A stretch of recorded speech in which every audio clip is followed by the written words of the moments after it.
a lot of points I would hear what's happening, but I wouldn't really have the context. Oh, so you did what you did with Redline. Yes. No, Redline's bad though, because Redline has like no dialogue. At least this one, I can recognize the voices enough to be like, that's Jacuzzi talking. Yeah, Jacuzzi Splot. Yeah, Jacuzzi Splot. He annoyed the fuck out of me. And it doesn't help because I was watching the dub, and the dub is Greg Ayers, which he was the Jewish kid in Ghost Stories. Oh, really? Yeah. That was... And Ganta in the Deadman dub, which is the only time that his voice actually worked well for me. The other times I'm like, stop talking. You have an irritating voice. But like, I left off on the part where they were fighting that dude with the flamethrower. Oh! And and the guy's like, I got a gun. You can't stand up against a gun. And he's like, I have a gun in my heart. I'm like, okay. That line was so cheesy. I did not know how to properly respond to it.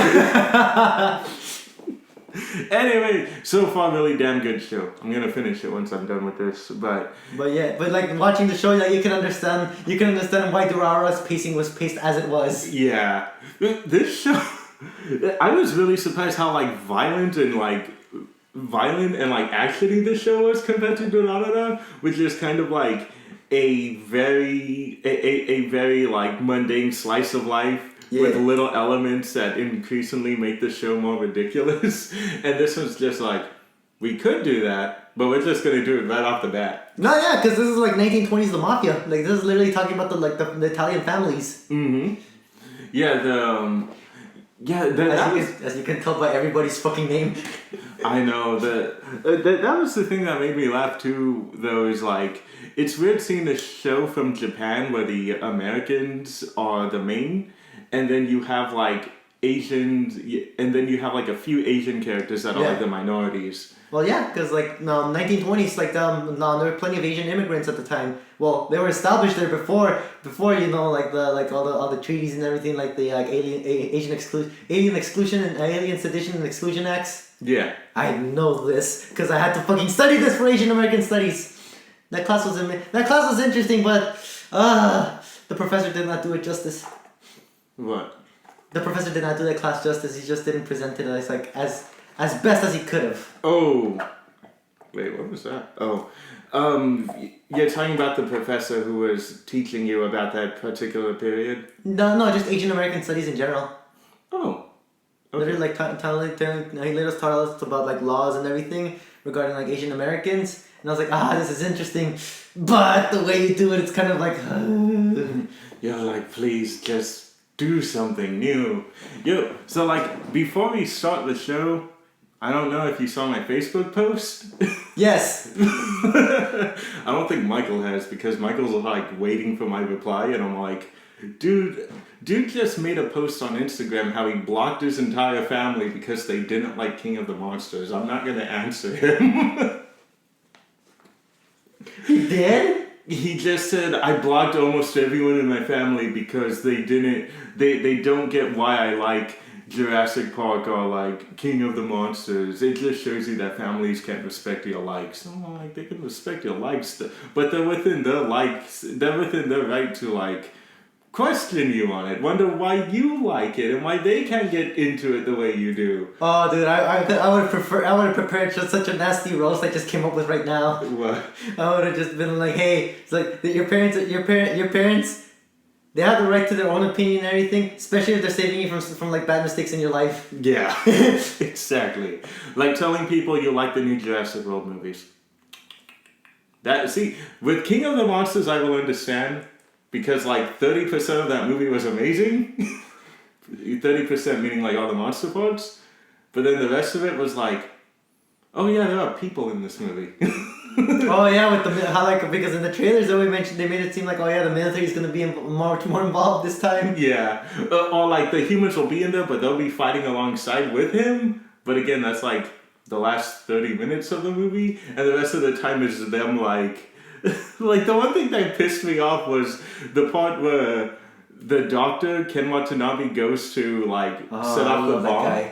He's so good. I know. God damn it. They're making a new Ninja Turtles movie. If you guys don't make him the Shredder, you are fucking using him wrong. I know, dude. He has the potential for it, man. Like he's got the intimidating face and everything. He's got the voice for it. Yeah. Just teach him some martial arts and everything, and that guy will be perfect. Exactly. Or even if it's like, just make him a voice, fuck it, I don't care. But like, use that guy as the Shredder. The two creators of the Ninja Turtles are like, every time they make a new Ninja Turtle movie, we try to push for him to be in the movie, but they never do. And it's weird because he's very bankable in America, as opposed to the Shredder they used in the movies from a few years ago. Oh yeah. Well, one was a faceless actor who was only placeholding. Oh God, he didn't have a face. Basically, he was covered in shadows. But the only reason I know how that guy looks like is because he went to my dad's work and my dad took a photo with him. But then, and then the second one was like, oh, we got one of the bad guy in Fast and the Furious Tokyo Drift. That's the guy who's going to play the Shredder. And I'm like, I don't think anyone remembers that dude. was it high in testosterone guy that challenged the white guy? Yeah, the one that was like, I'm a part of the Yakuza. No, your uncle is a part of the Yakuza. You're just going around and using his name to scare people. Yeah, it was that guy. Super machismo man. Super machismo man. Dude, it's funny because that's literally like the plotline for like this one Chinese movie I saw called Mr. Six. Really? What is that about? Pretty much about this like one old guy who used to be a part of a gang before, but like now he just like kind of wants to spend his days his life like in peace. Oh. But his son gets abducted by the mafia and by the local mafia because he got involved with a girl who was kind of like dating this one guy whose uncle Yeah. is a part of a Chinese mafia. Yeah.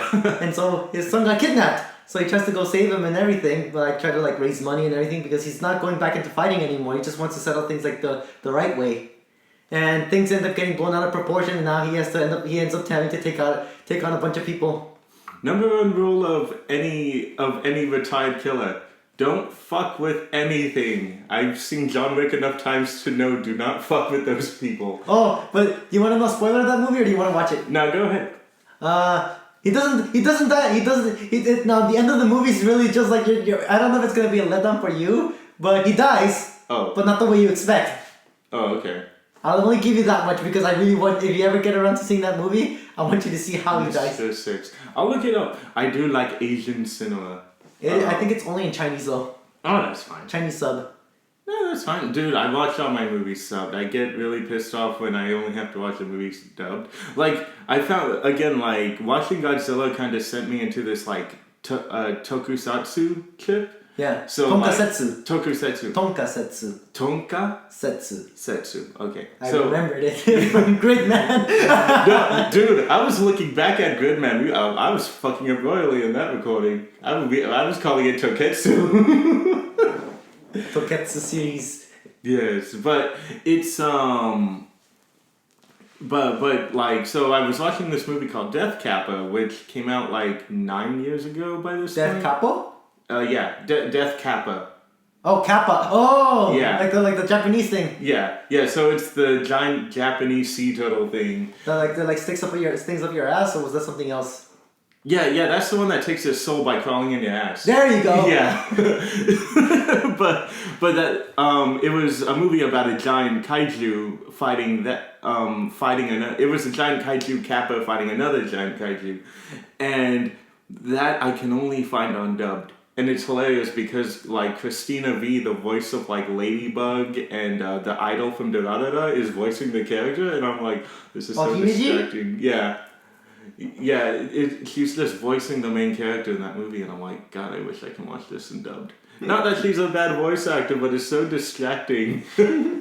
But I almost kind of want you to watch that movie because it's so, like, shamelessly stupid. Like there's a part where these people are joyriding and they hit the main girl's grandma and they get out of the car and they look all scared and they're like, oh, it's just some old lady. Let's go. And I'm like, what the fuck was that? Weird shit. But anyway, back to Godzilla. What did you think of it? I didn't watch it yet. Oh, you didn't? No. Oh, then I won't say anything. God damn it. I almost spoiled something really big. But there's a part in that movie.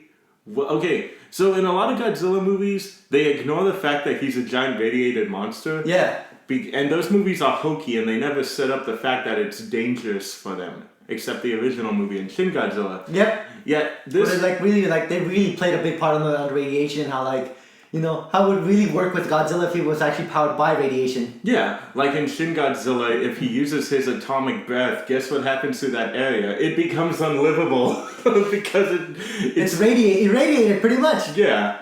And then even if they're within the same city as Godzilla, they all have to wear these special suits because he's close and he's giving off high amounts of radiation. This movie doesn't follow that at all, but they set the rules up. That's the problem with this movie. They set up the rules and then they say, no, go away. We're not following you anymore. I'm like, okay. So anyway, I suggest you see it because the monster fights are awesome. That's the only reason I ever wanted to watch that movie to begin with, because of the kaiju fights. Yeah. But you do have... It's what Miles Luna, the voice of Jean and Ruby, said this, and it's an amazing quote. Godzilla King of the Monsters has amazing monster fights and is pretty to look at. Unfortunately, it has other things in it. Anyway, enough kaiju talk. Let's get down to talking about the sleaziest time in the world, the 1930s. 20s. 20s? No, they keep pointing out 30s. No, 20s includes from like 21 to 29. Oh. Why does the movie keep dating itself between 30 and 31? Is it? Yeah, like literally there are little there are literally little flashcards that are like 1930, and it's the event, and that's when. Oh, that's true. Yeah. Fuck, man. Yeah, like what was the name of the Russian guy who was like the evil immortal guy? Oh, the one who made the potions for them. Mm-hmm. It's like something Quats. Yeah, like all of his scenes are happening before the Pussyfoot. Yeah, the Pussyfoot and the Pussyfoot gun. Yeah, fucking name of that train. It's like it's the fastest train ever, the Pussyfoot. Oh well, I'm a child. I'm 25. So anyway, let's start off with Baccano. And while that's going, I frustration. That's that's what they're telling you because you're watching an ad. Let me see. Isaac and Media, my favorite characters. Yeah, I have a weird theory about them. I'll say later.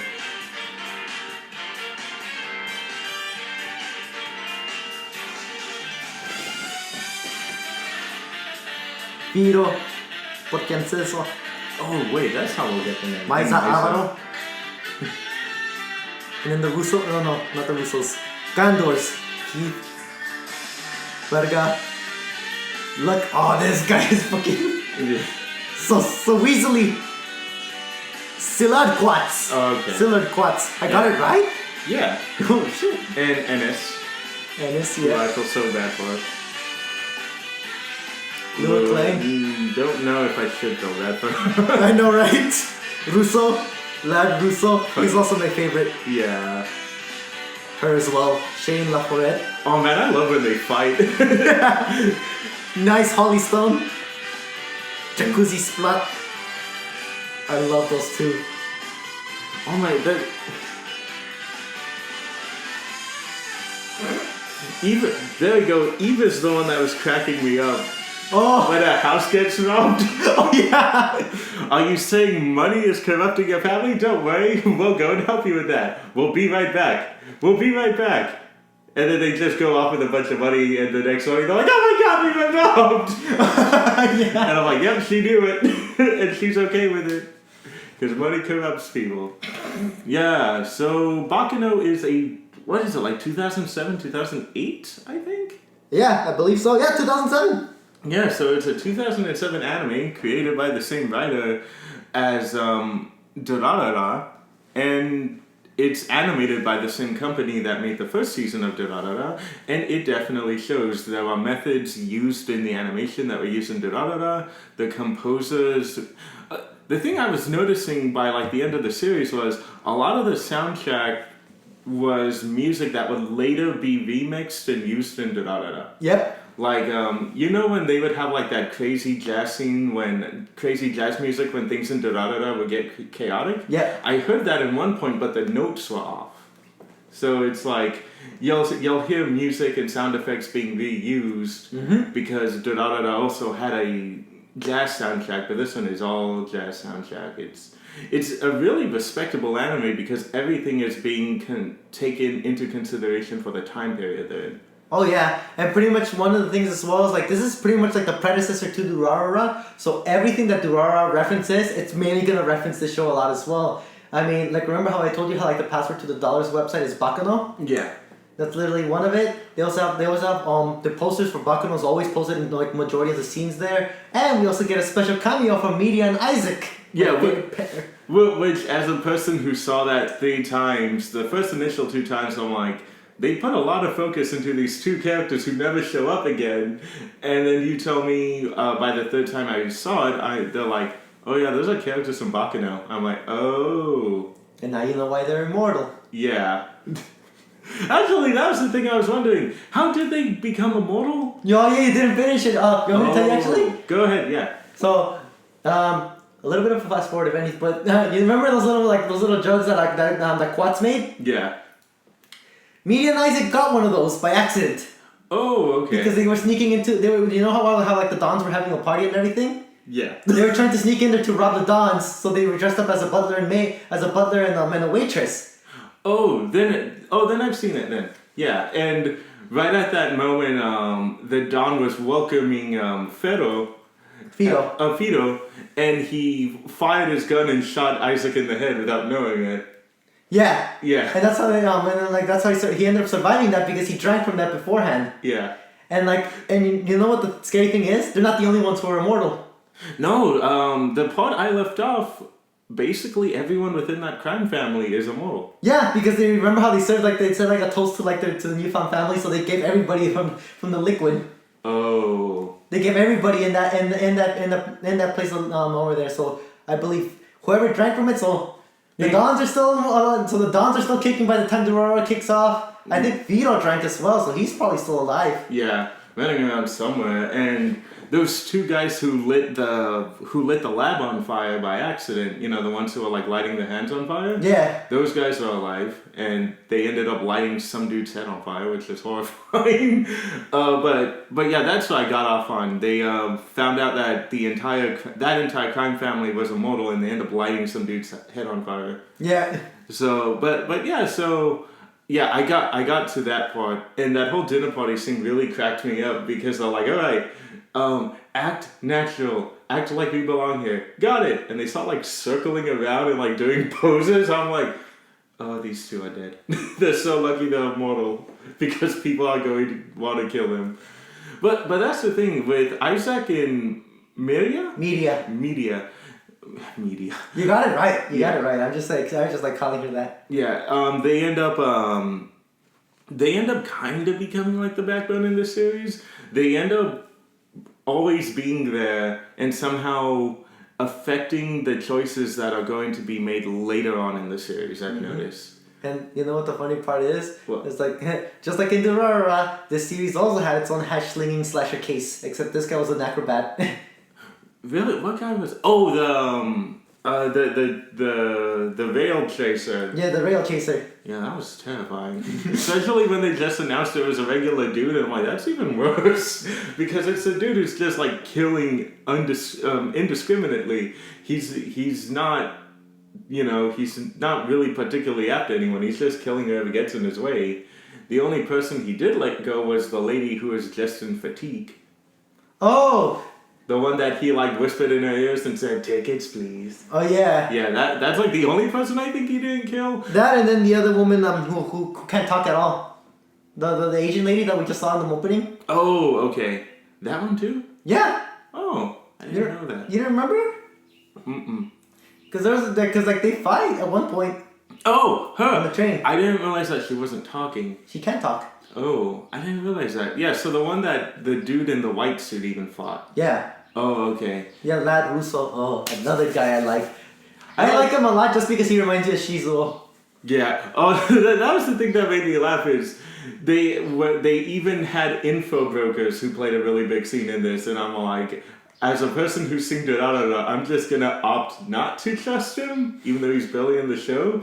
But I do love when people are like, well, fuck you, we're not gonna give you a piece of information in exchange, and you just see everyone, all the editors behind them pull out like guns, and they're like, Oh yeah, when they're in the newsroom. yeah, there you go. Yeah, like all the editors in the newsroom, right when they're about to pull guns on him, they pull guns on them, and it's like they have shotguns and everything. But man, there's a lot of like epic gun pulling out in this show. Like I love when what is it? I love.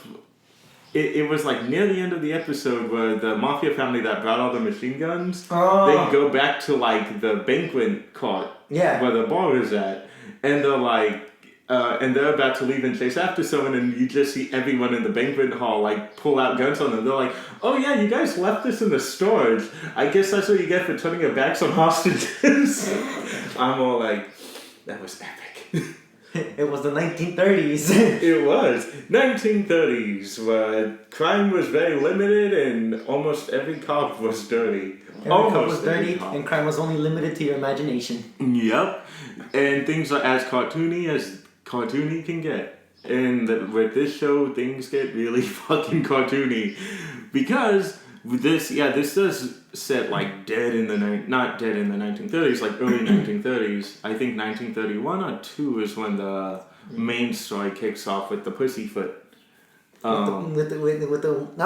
was a full name to it. Was it the running pussyfoot, the screaming pussyfoot? I think it was the running Pussyfoot. I'm gonna check it out. It is.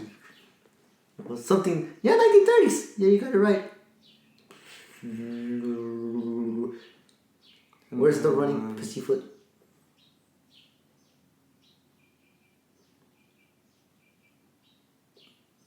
Sorry, I'm trying to... Flying pussyfoot! Oh, that's a lie. It's a train. But I guess it's so fast.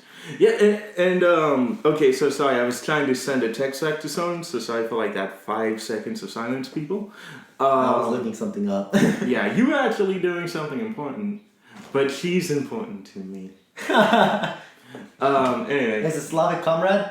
Slavic? No, Belarusian. Oh, same. She'd get mad. But different. It's funny, like, she doesn't like it when I refer to her as Russian, even though when we met, she initially said she was just Russian, because I guess she didn't feel like explaining what Belarus was. It's like, hey, at one point you were a next. Yeah, but she never gets mad when I call her like a communist. I just keep making jokes about that. And I found out Belarus is one of the only full dictator countries out there. Mm-hmm. Yeah, so I'm like, oh, that's probably why, because technically they are considered communists. But the country's not as bad as Russia, apparently. I don't know. Because it's tiny, so it's like there's not much to manage. That is true. Because like if you notice Russia, that thing's huge, and it's like nothing but barren wastelands and frozen field and frozen tundra. Yep, and then a bunch destroyed houses with one. Damn, she replied back. Destroyed houses with one little football stadium in the middle. Well, Olympic stadium. Mm-hmm. And don't forget Chernobyl. Oh yeah, that too. That's another thing. Godzilla King of the Monsters came out and did stupid things with radiation, and then you have Chernobyl showing you the terrifying truth of radiation. I love that show right now. Oh, dude. I want to start watching it because right now I'm just listening to like a play-by-play, like people recapping it by the week. And there was just one scene people were saying like, oh yeah, they had to send a guy into this heavily radiated area, and they said you can only be in there for 90 seconds. If you go over, then you'll be in trouble. And then he comes out like 113 seconds later, and they're like, I'm okay, right? Right? Go in here real quick. That series does radiation justice.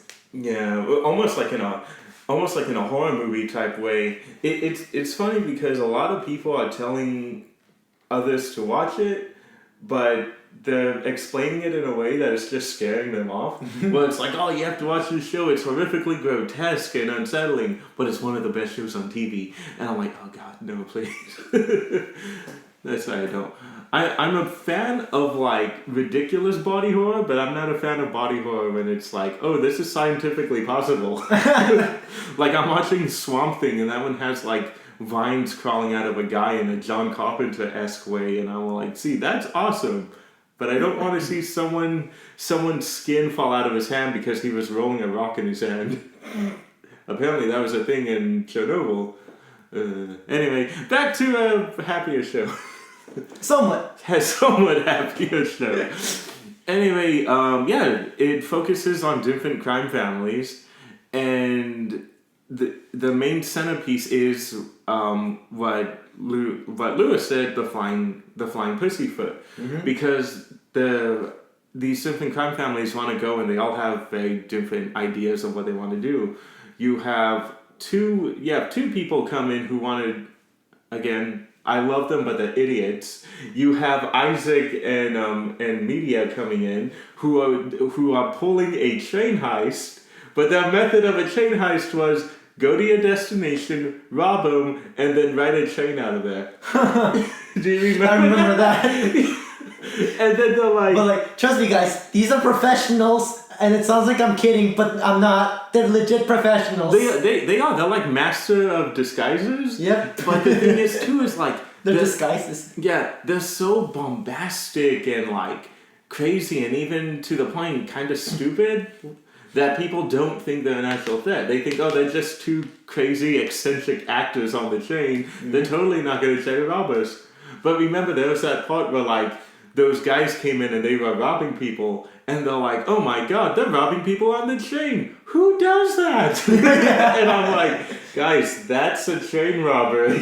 Not what you were doing, you adorable little morons. But hey, they do get away with it, man. They do get away with it. They are doing like crazy shit too. And how do they escape as well? Yeah, but like one of the big things with them is they have a motto which is no robbery is better than robbing from the mafia, and I'm like, you guys are fucking crazy. The mafia are the people you don't want to steal from, but they get away with it. Yeah, they're pretty much the only people who can pull it off and still... they're the only people who can pull it off and wind up being immortal by the end of the day of it. Yeah, like let's put it this way. There's a family, I forget what her name was, but the girl's name was Eve. I forget what the family was. I can pull it up. The Gennard family. The Gennard family? Gennard or Gennard? Gennard. Yeah. So they robbed from this other crime family, but again, like... They were just outside of her house, like listening into her and saying like, oh, she must be crying over a lover. But really she was crying over her missing brother. Yeah. Well, frequently disappearing brother. Frequently disappearing brother who's up to no good, and mind you, is also immortal. Oh, I forgot about that one, yeah. Because remember, they were the first ones who found Quats and drank his spirits because they thought it was free booze. I remember that, yeah. My god, I completely forgot. Yeah. Well, I remember he was immortal because there was that whole thing where they shoot him in the head and then he comes back and he's like, holy shit, I'm back!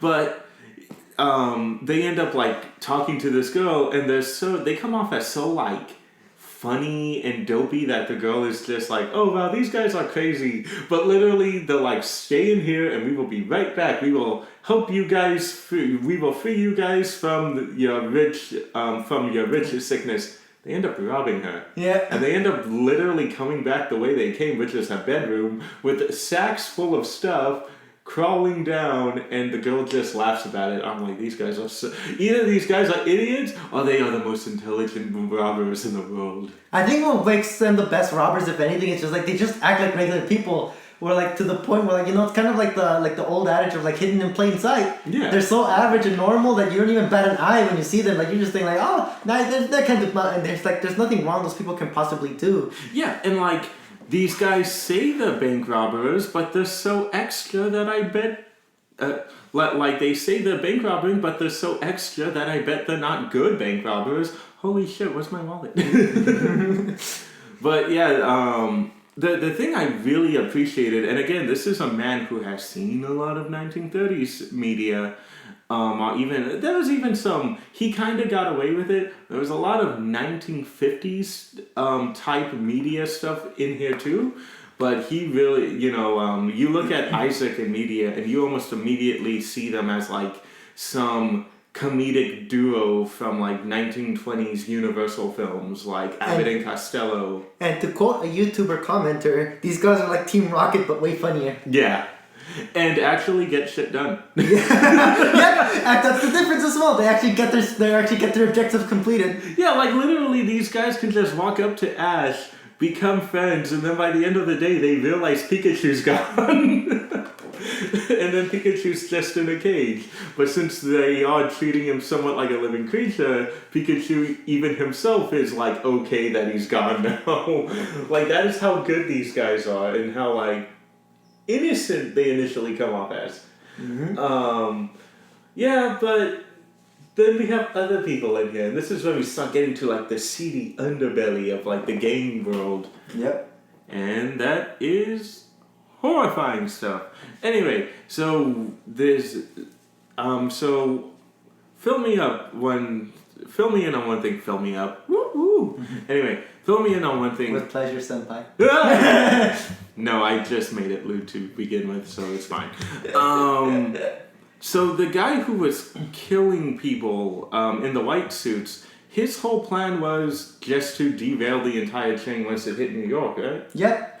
And the people who snuck in like the heavy the heavy arsenal, what was their plan? I didn't quite get that one. The Arsenal one, I think they were transporting the weapons.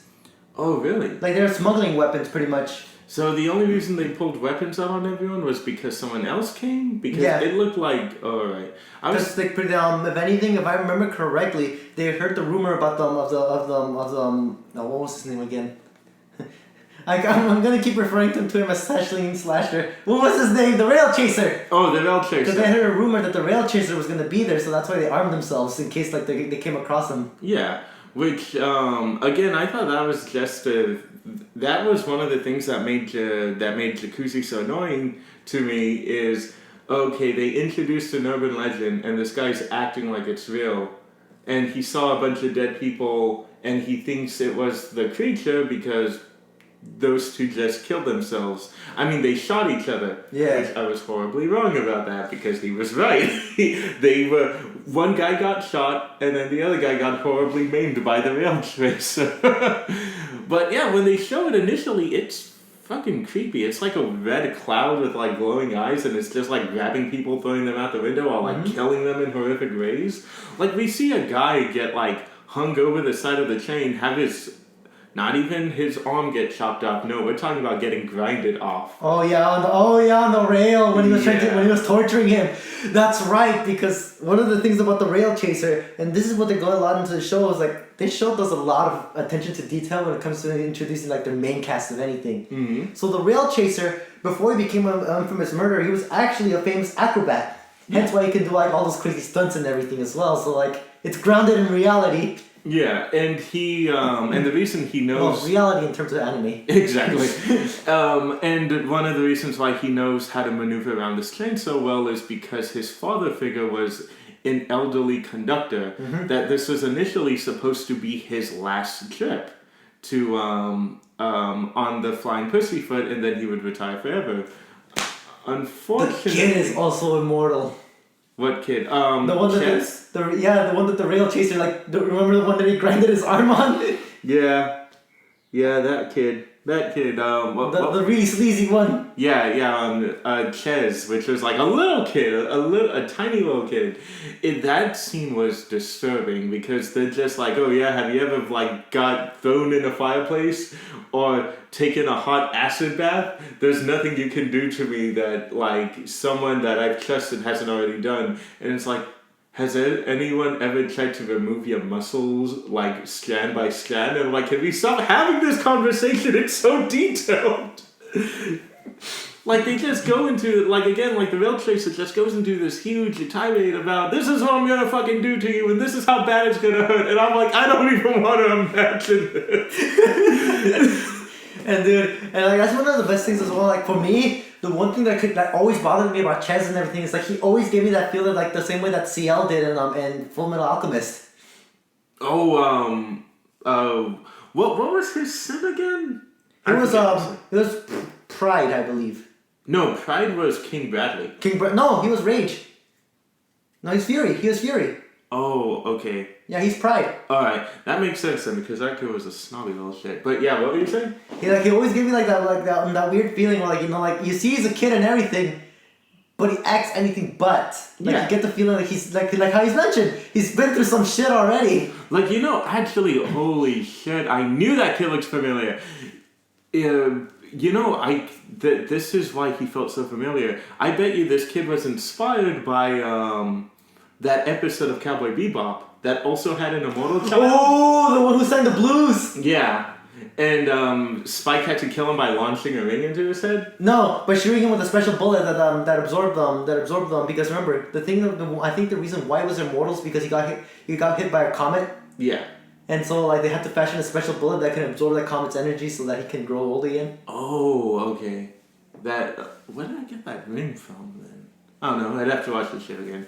But yeah, that's what it was reminding me of, because the kid within the design and even the way it was being played, I'm like, this character alone seems really familiar to me. But yeah, that was the thing with the kid is, you can tell, he could act like a little kid, but once he needed to talk about a business, it was like, he is now officially the smartest man in the room, and you need to be careful. Mm-hmm. Because I love when that one character you like, I love when that guy kills him. Oh, that Russo? Yeah. I love when he initially kills him by blowing his brains out by saying I killed him because of how much of a snobby little shit he was, but the one thing that I wish I could kill him over and over again is the look in his face. No, he said the reason I killed him is because he was acting like I wouldn't kill him. But then another look on his face that just made me want to kill him over and over again is the fact that he had this look on his face knowing that no matter what I do, I couldn't kill him. Yeah. And yeah, it was true. That kid ends up initially coming back to it. And these guys' immortality, the way, because these guys can get blown up into pieces and then everything in the body will return back to them. Mm-hmm. It was reminding me of that manga you bought, Immortal Hound. Yep. But it was like when you shoot someone in the head, there's no trace of anything left from them. Except for the people who are being artificially made, where you shoot them and some pieces of blood would be left behind. Yeah. Because for them, the way immortality works with them, it's actually kind of grotesque. Yeah. Especially the fake immortals. That's how you know it's grotesque, when it sends a chill down my spine. Yeah. Fair bit of warning. It's a really good manga, but fair bit of warning with the grotesqueness. If it sends a chill down my spine, someone who's involved in the medical world a little bit, because of psychology, I've seen cadavers and everything. Yeah. It's something to be wary of. Yeah. And again, it's just, you have people who get, the people who understand anatomy, and those are usually the people you don't want to write horror stories about anatomy, because they could reveal things to you that you're like, that's not real, right? You look it up online, and it's like, oh god, that's 100% possible. Because that's one of the things about horror, if anything. Because when it comes to horror, especially the gore factor of anything, and psychology time, but this time it's more about movie effects. Yay! My favorite. But when it comes to the art of gore and horror and everything, there's two parts to it. First is the shock and awe factor, which is seeing it for the first time, you're thinking oh, that looks nasty. But in your mind you're thinking there's no way that could possibly happen because it's a movie. They're probably just being Hollywood affected, just Hollywood doing its effects and everything. Yeah. The second part of horror, when it hits you, is when you realize how totally possible it is that could happen to you. Because a lot of these things, especially when it comes to horror movies, people don't realize that can happen in a severe car accident, or if you're involved in a work accident or anything like that as well. Look at YouTube, look at the internet. You're gonna look at those Canadian commercials about the accidents. This was no accident. Oh god, zombie person. Exactly. A lot of these can be possible, and once you start to realize that it's totally real, that's when it really starts to get to you, because now it's now that you can visualize it yourself, you can kind of feel for yourself how it might feel or how it might end up turning out, because us humans, we're pretty visual creatures. When we see something, we can't help but think how it would feel if we were on that end of the deal, pretty much. Yeah.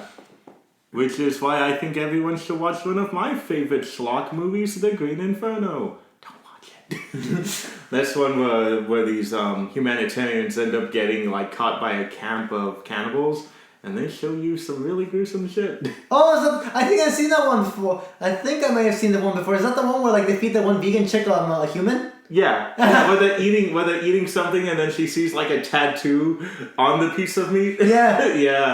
yeah, and then they shove weed in like a girl slits her throat, so they shove weed down in her throat and like get the people high. Yeah. Yeah, movie, man. Eli Roth. I'm so really disgusted by the fact he did a kids movie. I'm all like, you've done so many terrible shit. You making a kids movie might as well be pedophilia by this point. You don't deserve this, and it's very gruesome. Oh, what's up? I'm pulling up a scene right now, but keep talking. Oh, okay. Let's see if this is the scene or not. But yeah, and that's the thing I can't help thinking when I'm watching Baccano is there are scenes where you do see people get dismembered, or like again you see a guy get his face scraped on the train tracks, and they show you just like a fractured skull with like brain matter smeared all inside him. Yep. And it's just like there was some depraved fuck in charge of animating and drawing up that scene. And that's the thing with the rail chasers, like you kind of felt like the Predator. Especially how like he hung everybody up like a trophy and everything, and how he maimed them. Yeah, and then even like the way he would kill people were like very slasher movie-esque, like how he was pretty much Hollywood the murderer from Durarara. Yeah. Except not a cute. He wasn't a cute anime girl this time. I know. Not even. He was too disturbing to be husbando too. So yeah. Yeah. No. Yeah. That guy was mentally fucked. Yeah. No. I don't do crazy unless it's yandere chicks. Oh, like the one yandere chick that got arrested in Japan. Oh God! Oh, I wanted to talk to you about that. We'll do that later. But yeah. Doom on you people.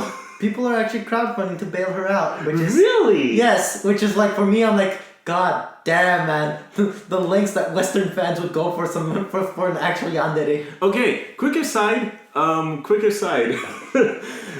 Yes, I found this out. I found that out from Joey. Same. And Joey was, of course, like me, very disturbed by the fact that people wanted to release her. And just for a quick filler for you guys listening, what was it, 2 weeks ago, last week? 2 weeks ago. 2 weeks ago, a woman by the name of Yuka Takoka. I'm gonna get the name. I think that's the closest I got to it, so please tell me if I'm wrong. She ended up stabbing her boyfriend, or a guy that she loved a lot, and stabbed him. Luckily, he was saved, but you know, the girl, when they talked to her, it was like, why did you stab him? It's like, because I love him so much, I just couldn't help myself. And there's a very disturbing photo of her. Is that the one with her butt? No. No, this is just the one. Her name is, let me get it out, because I love media. But continue. But like there's photos. What? Pretty much describes the people crowdfunding for her. Oh, what's up? This is by White from the YouTube comment section. Cute girl with mental instability. Baby weebs. OMG, I have to date her. She's so perfect. Yeah, that's what's happening. Because it was her friend. It was not her boyfriend. It was a friend she was emotionally obsessed with. Oh God! So it was. Okay, so I don't know if the guy ever came out. Who knows if he's even up right now? He might be in critical condition for all we know. Because if you look at the photos, I don't know if you saw the photos. Of her just like standing over the dead body and smoking with her legs covered in blood. Oh, yeah. It looked like a goddamn horror movie. Like the fact that people said he's still alive, I'm like, are you kidding me? It looks like she fucking tore him into pieces. Like, was there anything left saving? It was a nightmare, but it's like, that's what happened. But now we have these people because someone found her Instagram and she is a weeb. She has photos of her cosplaying as cute anime characters, but those anime characters are 02. I knew it. It was Yuka Takaoka. Oh, okay. Takoka. Okay, Takaoka. Takaoka. There we go. Ooh, thank God we don't have other people that would slap me for that. What was the name of the yandere chick in in Hero Academia? Here, Toga? Toga. There are photos of her cosplaying as Zero Two in Toga. I can see why people fetish. That's why they were fetishizing her, because she was a weeb. And again, I found the Instagram account, so I'll go ahead and bring up an Instagram account right now. But You see, another reason why y'all are lucky I did not. I'm not in the police force. Yeah. I'm investigating all of y'all. yeah, it's like, okay, she's cute, but there's this thing I learned, and that was, this chick has fucking crazy eyes. Yes. Eyes that are staring into your soul. Well, more or less than that as well. But like just for the behavior described and everything, like people, it doesn't take a psychologist to let you know that if someone's crazy, they're crazy. Like there's a reason why even in like the anime community that people always say like, and pardon my crassness and everything, but you never stick your dick in crazy. Yeah, never. Because it'll always stick something else in you at the end of the day. Yeah, and again, like there's also this weird thing where she put fangs on the cosplays that she was doing. Oh, because Toga has fangs. Oh, does she? What about Zero Two? Does Zero Two? Yeah. Remember, she's part monster, so she has fangs as well. Oh, okay. I'm so greatly disturbed by this. But, I just found out that this chick I follow on Instagram that I have like a crush on it has been following her. I think I'm gonna have to try to get an interview with her. I'm gonna find a way I can contact her personally and find out how she knows her. Just so you know, Danny, I am trained in martial arts, so if shit hits the fan, I'll try to protect you to the best of my ability. But yeah, or you'll just let me die because the girl's thick as fuck. Move. All right, but I just gave you like a waiver, but just sign this waiver saying that I am not at least involved in assisted suicide if that's the case. If you wanna be killed by smothering. No, I did. Yes, killed by smothering. Not like those people. And we're talking about a infant girl right now. I won't say her name just in case, because I don't want anyone being like, oh, I want to hound her for an interview too. But I'm going to try to get a hold of her and be like, why are you following this girl? Do you know what happened? Yeah, if anything, we can just conduct like a simple interview and just see like what was going on. If like notice, ooh. That's why, yeah. Pathology. There we go. Yeah, exactly. I'm like, maybe she's following her because of the news, or maybe she actually knew her, but the girl lives in Nottingham, and this one did live in Japan. I don't know. It's interesting, but yeah. Anyway, before we return, yeah, basically people are like fetishizing her now, and they're like, oh my god, I want her to cut me up, and the fact that you're telling me they're crowdfunding to release her, I'm like, why? She's crazy. She killed a person. There's literally. I think you're looking at the photo. Oh no, different photo again. Different photo. They're not gonna show. Those photos were like pretty much just gonna. I think they're trying to take them down. Oh no, dude! There's a photo of her in the police car just smiling. Yeah. And it is like the most unsettling photo I think out of all of them. Like including the one where she's standing over the dead body of her friend. Mm-hmm. It's like she's just smiling, and it's the smile of a fucking depraved woman. But yeah, it's like, guys. There's fan art. Yes, there's fan art. There's cutesy fan art of her. They're mowing the shit out of her, and it makes me want to physically beat them for doing that. But again, she is a psychotic murderer.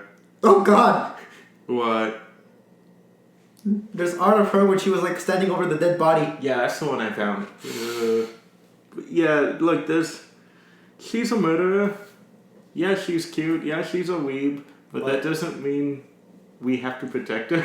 You know what we call real life yanderes? Criminals. Yeah, criminals. Criminals. Because that don't sound romantic to me at all. I don't know about you. Like I have not watched enough TV dramas to think like you can fall in love with somebody who's a criminal. Yeah.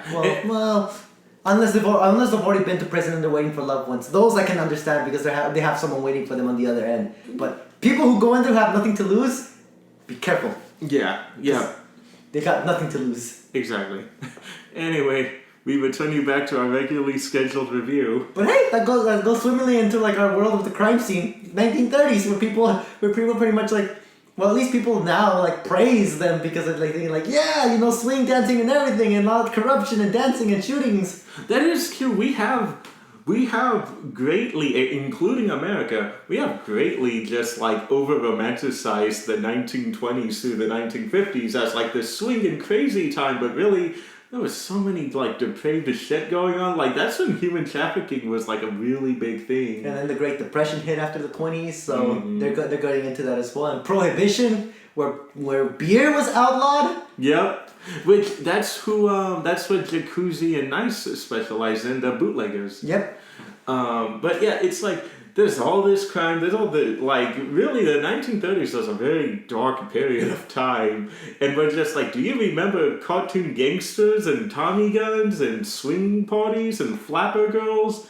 Isn't that fun? I'm like, do you remember all of the horrible shit that was going on? And remember, these are only the lives that they're being portrayed here are only the lives that the 1% could afford to enjoy at the time. Exactly. So only, if you go back in time, if anything, as an average U.S. citizen, like you'd probably be either on the streets or trying to survive off of bread from like soup kitchens and everything, because this is a time where like jobs, because 1930s is actually approaching like the Depression era pretty much, right when the Dust Bowl hit, so crops are failing and there wasn't enough jobs going around. Yep. So yes, let us continue to over-romanticize the 1930s for a period you would have never been able to enjoy. Like again, me and Lewis. Well, maybe Lewis by this point, but you would be picked on because you are a fancy college boy and you think you're better than me. Fancy? Yeah, you think you're better than me, boy. Are you college educated? Never gonna make you like a official. Let me show you where I got these scars, pub. Yeah. Oh God. Oh, you raising up your fist just woke up a dark memory I had in the show. When you see Russo just like beat the shit out of that guy. Oh yeah. Ooh, he literally pummeled him to a pulp. Yeah, and that was when I was like, holy shit, you're still unconscious? Looks like I gotta work on my right hook. So he starts beating him down, but then by the end of it, you just, like, literally, almost like cartoony, you just see a big sunken hole in his face would be. I'm like, I've never had, that, I think even to this day, that is like the most gruesome way I've ever seen anyone get beaten. And I mean just fist beaten, like, that was something not cool. That was something dark. Thank God that all of the black people in this show were not in the main action. I was very scared to see what would happen to them. But yeah, that was another thing I thought was really cool. This guy may not be completely PC. Oh yeah, the dock workers. Mm-hmm. Yeah, I remember them. This guy may not be completely PC when he draws his black people, but at least when he draws black people, they're fairly respectable characters. Like what's her name? Eve's caretaker was a big black woman, and then one of the guys who helps the info broker is black. Yeah, and again, it's just trying to show you, because like a lot of the things when it comes to the shows as well is like, this is a time where a lot of people from like different ethnicities were immigrating to these different suburbs. Not only New York, but like all the other busy states, like Los Angeles was up and running. LA was actually starting to get a boom and everything as well, just because like after the gold rush and everything, it had established a sizable population. I mean, that's the only reason like all those big cities like San Francisco, LA, and San Diego ever got started is because of the hype. Yeah, and then that was something I really liked how the show did. And the dub even put it into all consideration is you have a lot of Chinese people moving in here that may not know English, so you have a lot of these American voice actors having to basically talk as a broken English Asian person, or like, you know, thank God they got actual black people to voice the black characters in here, because that always kind of made me feel But you know. No, and like I know what you mean, because like for some people, especially when I was looking at the Baccano, like the what was it? The blogs and everything, the blog posts and everything. There was like, thank God the dub did Baccano justice, because I was like, I would not know how to watch this show knowing that most of these people would be talking in a New York accent. Yeah, and that's the thing I was telling my friend, and I tell a lot of people in regards to Hellsing. It's like, you have this show that is set in the specific area, and it's gonna feel weird when you're watching it in Japanese, knowing this should be a British accent, this should be a Scottish accent, this should be, I forget what Puck was. I think Puck was British too. But yeah, it's like, it feels weird because you hear these people talking in Japanese accents, and it just doesn't feel right.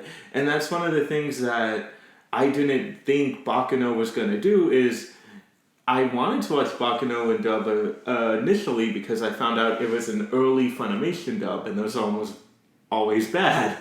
But watching the dub, I'm like, that guy's right. They did it justice because you no longer have that wall of, well, they wouldn't be talking like this, they'd be talking like this. And you have people who don't talk in accents because they're well-to-do people, but a lot of the gangsters, they do have that very cartoony 1930s like accent and the way they talk.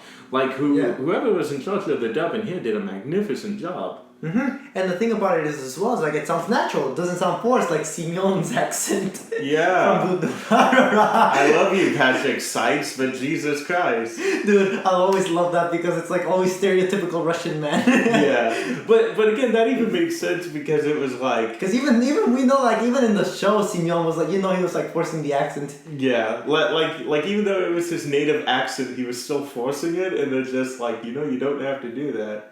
And even when he talks, when he like narrates in his head, you hear how the voice is really supposed to sound like, and it's like, why does he play it up so much then? Oh man, one of the many things we'll never understand is Simon Brezhnev. Yeah, we need a we need a spin-off about what happened to them in Russia. It would be really disturbing though, because we know shit was not easy for them over there. Yeah, it's like part 2 of From Russia with Love. Oh God, yes. This time with Verona. With Verona trying to go back to Shizuo, because remember she went back to like settle some things. Yeah, it just ends with like anime style Russian warfare, and then her trying to get back. Dude, that could work out, man. Dude, Shizuo and Simon could make like another Rush Hour anime movie. Oh my God, you're right. Think about it. I want it now. You got an Asian man and a dark man going to Russia. Yeah, I want one now. Yeah, please, can it be better than the actual Rush Hour 3? I think it was Rush Hour 3 that did that. Was that the French one? Oh no, that was French. They never went to Russia, did they? No, they never did. Okay, it then we got France and like every other place. We gotta get it. You're right. We gotta get an anime Rush Hour now. God damn it! $1 million ideas, and we're stuck doing podcasts. Well, then again, as a person who went to that Warner Brothers studio tour, there's literally a part of their little museum exhibit where they're like, "Look at these stacks of scripts," and it's like I'm talking about like this wall. This wall of your house is just stacked to the top with like 3 rows of scripts, and they're like, yeah, these are all scripts that went unproduced. And I'm like, what the fuck? That's sad. They're like, only about 2% of scripts actually get produced. I'm like, Jesus Christ. You guys could be withholding amazing films there, sir. But then again, I don't know. You gotta be careful. I mean, there's so many movies that people thought were gonna be bad that turned out to be good. Like The Matrix, no one had faith that was gonna be good. And I personally am not a big fan of The Matrix, but I get why people like it. But anyway, back to the show, because we have been so veering off course. I am sorry for that. It is my specialty. No, trust me, with this show it's so hard because again, like Durarara, this show is not linear or anything. Like it's not following like a linear story pattern. It's literally just taking it from like, like, oh, you drop off one episode and then the next, a totally different person comes in the story, and then later, it's not until the end of the episode, near the middle to end of the episode, that you see how they relate to the story. Yeah, and I feel a lot of people might have issues with the breaking of tension that will happen. Like, something tense will happen, but then they'll be like 1930, and they'll move you back to like a different time period where maybe the situation in there isn't tense. But it's just like, God, I wanted to see what was going to happen right now. And now that I'm back from the flashback, they put me into another character spot. And I'm like, I enjoy it as long as it's coherent. I like Dunkirk, but one of my issues with that movie is that movie was intentionally being told out of order, but I didn't think it was coherent enough that I was getting a little confused. Dude, for me, when I watched Dunkirk, immediately knew what they were doing because I was like, Durarara and Baccano have prepared me for this day. Because I could tell, because when I saw the planes passing by, I was like, oh shit! They just passed by the boat earlier in a couple scenes. Now I know where they're at. Or like, when they find that pilot who is like on top of that flipped over boat. Oh yeah. I'm like, wait, isn't he in a plane right now? Oh, I guess I see what they're doing right now. So yeah, again, it's a really cool storytelling. It just needs to be told in this way that's very coherent. And I feel that things like Durarara and especially Baccano, because Baccano's doing it like for the entirety of 13 episodes. I think it's masterfully being done there. And in Dunkirk, there are parts where it worked, and then there are parts where I'm like... It just left you confused. Yeah, it left me confused. For a little bit until they showed what happened. Yeah, once the payoff happens, I'm like, okay, that makes sense. But why weren't you rated R? I need violence! Freaking stormtroopers. That's what you guys are. You were in the British military, you were stormtroopers. Yeah, no, it's still a fine movie, and I look forward to what he's going to be doing next year, actually. People are making a big deal about his new movie next year, but we have no idea what it's about. Hey, I mean, they already did D-Day invasion. Hey, if they do the African campaign with like Rommel and everything, I would be... That would deserve justice because... God damn it. Yeah, I'll shut up now. The movie before I get sidetracked. Yeah, it's fine, but the movie is called Tenet, and the font is in the same Inception type font, so I don't know. Like, the font looks like a maze, so I don't know if maybe he's gonna be making a sequel or if it's a movie focusing on a similar thing. But I'm so sick of these fucking robot callers, man.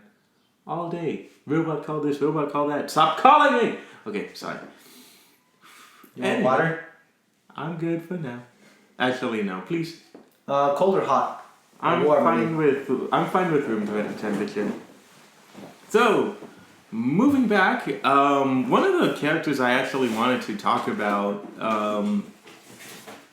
was actually the... Oh, see, this is perfect. Was actually the bootleggers, Jacuzzi and Nice. Mm-hmm. Because they're there specifically just for traveling purposes? Or what? Yeah, because pretty much like they're the ones who like pretty much like they're like you mentioned, they're bootleggers and they're smugglers. Mm. So they're trying to like sell merchandise to like the Dons and everything and like, you know, all the big powers. Yeah, and they just happened to get dragged into this situation without, you know, again, without ever really wanting to. They just didn't want to be dragged in there. Mm-hmm. And but you know, you have one. They did show in a flashback that they are very, very capable people. There's one character that was getting on my nerves, as I've already pointed out before, Jacuzzi, because it was a character who just kept frequently crying and crying, and that kind of became his entire gimmick until you get to episode 13, and they explain why he does that, and that suddenly made him a badass. Because it's like, I'm gonna cry whenever I want to, because when the moment comes to that I would really have to cry, my tears will be all dried up so I don't have to, and I'm like, okay, that's actually really badass. Yep. I was wondering why he wasn't crying when he was fighting that one guy. Yep. He's pretty much like that one guy from Redline, who gets stronger every time he cries. Mm-hmm. Oh my god, I was just thinking about that. I was going to bring it up later, but yeah. I'd be like, okay, good, someone said it. God, I love that. What did you say to me, punk? He started beating the shit out of me. Gets like more proficient in combat. Yeah. But, what else? Oh yeah, that was... But the thing that really made me laugh, and it was actually a really funny twist, is Jacuzzi's partner is a girl named Nice, who is a pyromaniac. Yeah. And she is a... And trust me, they explain where they get the scars. Unlike Danny, who didn't pay attention. I forgot. She's, who is very much closest thing to waifu in this show. Hello. But she's taken. I know. Yeah, and that's what I want to get to, is like, her and Jacuzzi are dating, but there was that scene where he kisses her, and saying like he'll be back, and like, aw, he confessed his love to her, and then she's like, that was our first kiss, and you hear the big muscle dude behind her say, wait, you guys have been going out for like 9 years, and that was the first time you got romantic with each other? I'm like, what the fuck? 9 years? What? Okay. Probably 9 years partnered in the business. Yeah. And then, like, it wasn't until then that they actually had time to actually, like, get romantic. Yeah, exactly. No, but he even said, like, 9 years, specifically 9 years you were going steady. And I'm like, so they've been dating and they haven't done anything for, like, those 9 years? What relationship was this? I guess that's fine. Again, you know what kind of relationship, Danny? The best kind. Vanilla. True love. Yeah, vanilla. Vanilla. Oh, good thing about this show, I forgot to do a segment. I don't feel like doing that right now. I love these characters too much. I don't want to ruin it for anyone. Is there pornography? Yeah, I didn't even think about looking it up. Thank you! Oh, I bet you I could find some. Because I love those characters. I'm telling you, man. I don't want to do it.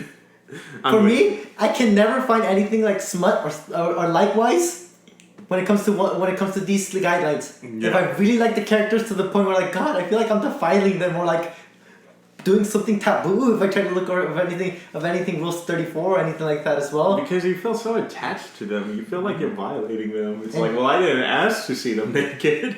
I know. And then B, when they're canonically taken in the show. That is true. Because like then afterwards, like God, I feel like a cuck. No, you don't use the word cuck. You use the word Ben. Because that dude is all about NTR, the fucking freak. That's true. That is true. Yeah, I thought that's what you were going to say. Is like, I feel like Ben. I'm like, yeah, no, that's a perfect way of describing yourself. Is Ben's all about fucking NTR and weirdo. You know what? It's because I haven't seen them enough these past few days. I know. Dude, did he ever call you? No. Son of a bitch. He called me asking that he wanted in. He was asking me information about the hotel, and I said, go ahead and call Lewis about it. And if you're not able to get a hold of him, call me and I'll give you the info. I didn't hear neither.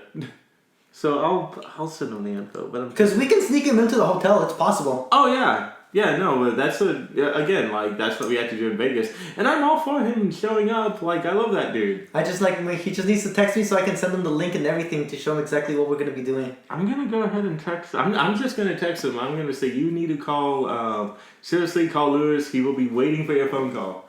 But, yeah, it's like... Call, email me, page me. Yeah, pager. The fuck are we, the early 90s? No, we're in the 30s. Oh, no! Wait a second, we have a pager in the 1930s? Do you realize what this means? We are the most powerful people in the world! Ow, my Adam's apple. Don't massage your Adam's apple while moving. No, I was getting an itch and when you made me laugh, I ended up jabbing my thumb. Oh, my Adam's apple! Ugh. What was that? That was the little kid inside of me breaking out, Nanny, and I meant that in a non-lewd way. But really, I hear frantic banging on your closet door. So anything you want to bring up? I know you had a clip ready for like the longest time. Oh, yeah!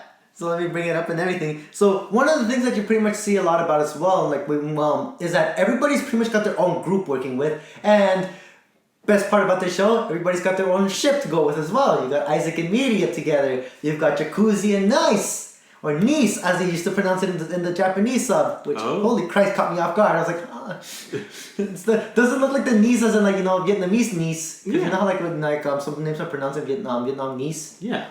I was like, that doesn't look like Nice at all. But okay. I'll go with it. And then finally, you got the cream of the crop at the top. Well, before I forget, Russo and Lua. Russo and Lua. Well, he has a sweet moment with him. Yeah. He does have a sweet moment, but he does lose an arm. Yeah. And remember, he's not immortal. Wait, he survived that? Yeah! Oh, dude, I just thought he splatted. I just thought they splatted on the water tower. No, that's awesome. If you watch the end of episode 13, you literally see like it's just bone on his arm because his fist literally just got shredded just from softening the impact. Oh. So you literally see him like he just loses his arm. Look at him. He's just pissed off at Liz like, but look what it caused me, you bitch! Now how am I supposed to kill you like this? That is true. 2 hands are the most satisfying way for the way he wanted to kill her, at least. You remember I was talking it up like he was gonna slowly squeeze the life out of her? Yeah. So, hey. And then finally, you got the last ship that becomes kind of canon, which is Fido and what was her name? Ennis. Ennis. I liked her. So I remembered her name. Yep. But here we go. Let's give you one interaction of Team Rocket from the 1930s. You've been very successful in your search for gold. So why don't you come to New York for a visit? There are so many others who would love to see you. I'm sorry if this seems pushy, but you two have always been like a brother and sister to me. Actually, I think of you as the brother and sister I never got to meet. I'm saddened when I think of the others who were created before me. Whenever I start to wonder about them, I quickly think of you. The fact that I can remember your smiling faces is a great comfort to me. Hey, Isaac, I have a question. What's that, Miriam, my dear? Poor Ennis just sounds so sad. Is she saying that all her older siblings are dead?